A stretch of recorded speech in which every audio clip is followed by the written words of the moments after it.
I would rather you be addicted to drugs than watch doomeristic content. Now you might say, come on mate, isn't that a bit extreme? Crack cocaine over a little YouTube video. Here's the truth, okay?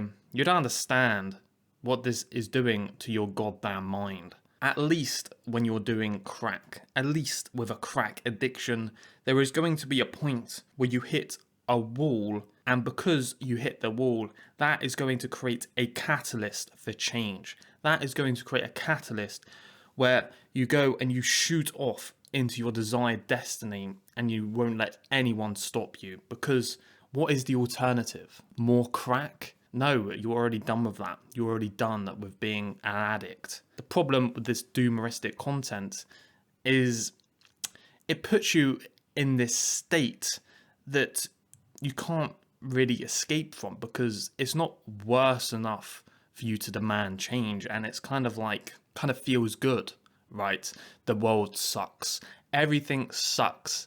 And so I'm going to sit here and do absolutely nothing because it's not my fault, and I may as well just sit here and do absolutely nothing. Now, I understand, okay? Trust me, I understand, alright?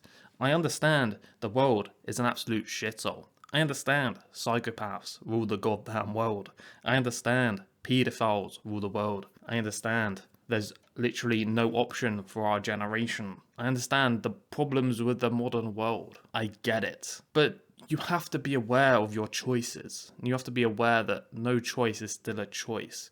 There is no alternative. You have to strive for your higher self no matter what. Because again, what is the alternative? Doomerism? Doomeristic content? A shit job?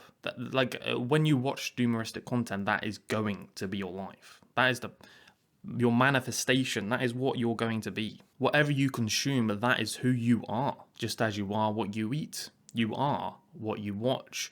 And nothing is ever going to change that. People think they can watch doomer content and then have this perception in their mind where it's like, oh yeah, I'm just watching it because, I want a friend, or I want to see this perspective of reality, and then I'm going to open my mind up.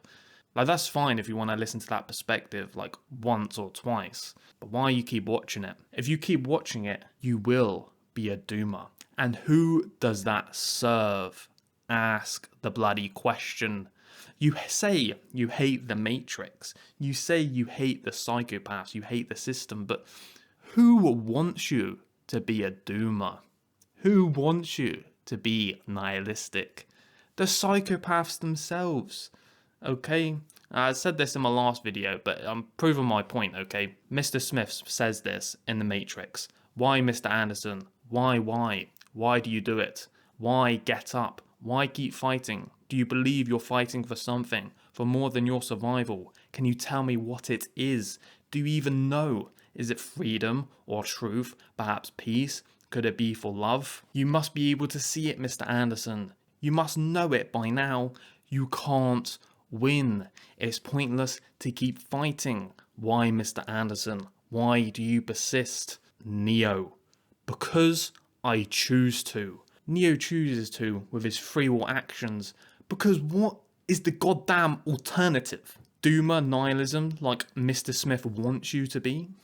Or is it striving for greatness no matter the odds? No matter if everybody says you can't do it? No matter if the world is a shithole? What is the goddamn alternative?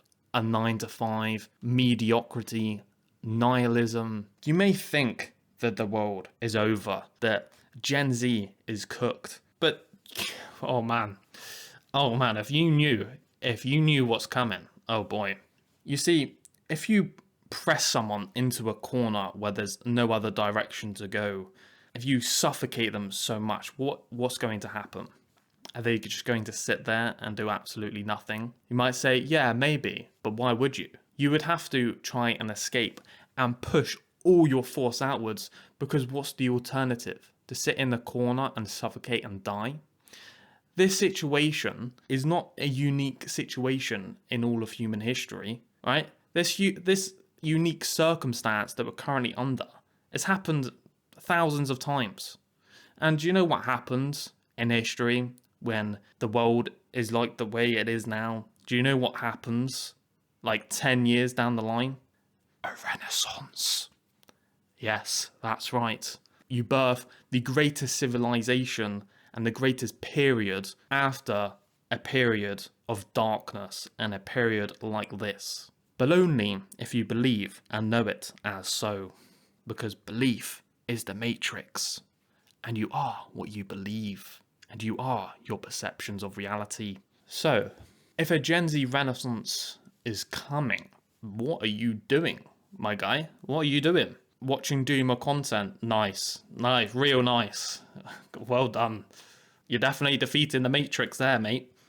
Or do you look within your heart and look within your soul to find and birth something into existence? Do you birth your greatest desire within your heart of hearts and strive to do that with the whole entire soul? Why wouldn't you? What is the alternative? Nihilism, doomerism, mediocrity, university, some bullshit job you don't care about. You may find those who trust God and those who trust their hearts are going to be those who change the world in the future. If you want to change your life, if you want to change humanity's trajectory, if you want to cure your doomerism, rewire your mind and pursue greatness in any skill, field or purpose, you can either check out my book or my school community. Thanks for watching.